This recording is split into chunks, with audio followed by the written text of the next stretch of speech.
और चलिए आप लोग करते हैं इस वक्त की बड़ी खबर का, जो कि कर्नाटक से आ रही है, जहां पर एनआईए की बड़ी कार्रवाई देखने को मिली है। 16 ठिकानों पर एनआईए ताबड़तोड़ छापेमारी कर रही है। इस वक्त की बड़ी खबर कर्नाटक से, जहां एनआईए का बड़ा एक्शन साफ तौर पर जारी है। जानकारी ये मिल पा रही है कि 16 जगहों पर एनआईए जो है वो ताबड़तोड़ छापेमारी कर रही है। कर्नाटक से इस वक्त की बड़ी खबर एनआईए की तरफ से आ रही है।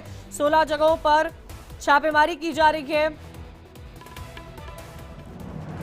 बड़ी खबर इस वक्त कर्नाटक से, जहां पर एनआईए की तरफ से बड़ा एक्शन लिया जा रहा है। कर्नाटक में 16 ठिकानों पर छापेमारी की जा रही है। बीजेपी युवा मोर्चा के लीडर की किलिंग को लेकर यह बड़ा मामला सामने आ रहा है। आपको याद होगा, प्रवीण नेतारू मर्डर केस से जुड़ी ये पूरी छापेमारी हो रही है। 16 अलग अलग जगहों पर कर्नाटक में इन्वेस्टिगेशन लगातार की जा रही है। ज्यादा जानकारी के लिए सीधा रुख करेंगे रजनीश शर्मा, हमारे संवाददाता हमारे साथ जुड़े हुए हैं। रजनीश, क्या जानकारी मिल पा रही है इस मर्डर केस को लेकर? 16 ठिकानों पर एनआईए इस वक्त एक्शन में नजर आ रही है।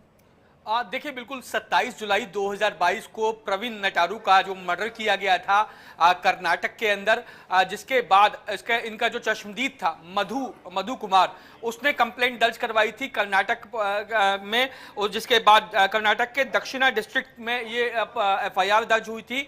जिसके बाद 4 लोगों को जो है वो पुलिस ने गिरफ्तार किया था, जिसमें जकायर, मोहम्मद शफीक, शेख सद्दाम हुसैन और एन अब्दुल हारिस, इन लोगों को गिरफ्तार किया गया था। जिसके बाद जब जांच को आगे बढ़ाया गया था तो उसमें यह साफ हुआ था कि ये जो हत्या की गई थी प्रवीण नटारू की, ये इसके पीछे मोटिव कुछ और था।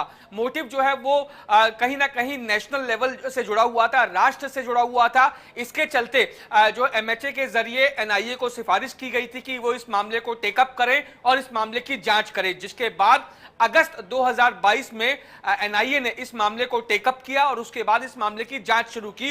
जिसके बाद जो हमारे सोर्सेज एनआईए के बता रहे हैं, उनके मुताबिक 2 दिन पहले उनको कर्नाटक में ही इसी मामले से, जो प्रवीण नटारू के मर्डर हुआ था, इसी मामले से जुड़े हुए कई अहम जो है वो लोकेशंस और लोगों के बारे में पता चला था। जिसके बाद आज एनआईए कर्नाटक में जो है वो तकरीबन 16 जगह एक साथ छापेमारी कर रही है। और इस छापेमारी में वो ये देखने वाली है कि जो प्रवीण नटारू का मर्डर किया गया था, उसमें जो 4 लोग अरेस्ट हुए थे, उनका किन किन से लोगों से संबंध है, कौन कौन लोग जो है वो स्लीपर सेल के तौर पर भारत में काम कर रहे हैं और भारत की एकता अखंडता को जो है खत्म करने को लेकर तमाम वो उपाय कर रहे हैं, जिससे भारत में दहशत फैल सके, भारत की जो एकता अखंडता है उसको चूर चूर किया जा सके।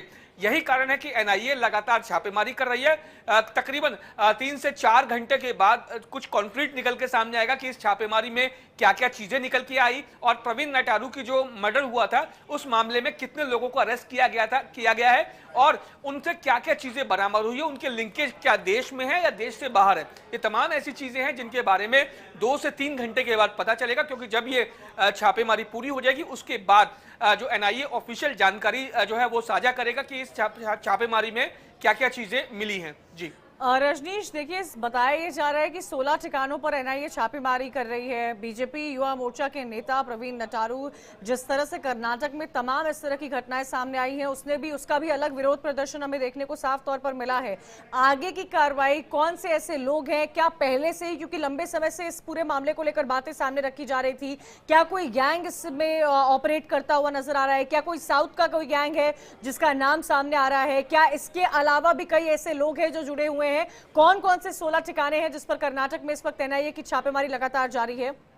देखिए, कर्नाटक में जो है 16 जिले हैं, जिनमें से एक वही जिला है जहां पर प्रवीण नटारू की जो है मर्डर किया गया था, उसी जिले में छापेमारी है। इसके अलावा कर्नाटक के आसपास के जो कर्नाटक का एनसीआर का जो एरिया है, वहां पर भी जो है छापेमारी इस समय चल रही है।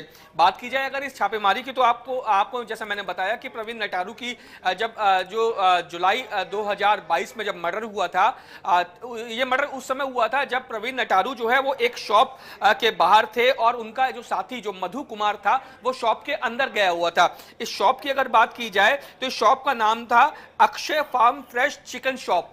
इस चिकन शॉप के बाहर जाने के लिए जब प्रवीण नटारू अपनी बाइक को स्टार्ट कर रहा था तभी 4 लोग आए और उन्होंने प्रवीण नटारू को गोली मार दी और उसके बाद मौके से फरार हो गए। जिसके बाद मधु कुमार जो प्रवीण नटारू का जो दोस्त था वो दुकान से बाहर निकला और जब उसे अस्पताल ले गए तो वहां पे उसको डेड घोषित कर दिया। जिसके बाद 4 लोगों की गिरफ्तारी हुई थी, ऐसा मैंने आपको बताया। ठीक है रजनीश, मैं आऊंगी आपके पास लौटकर, फिलहाल के लिए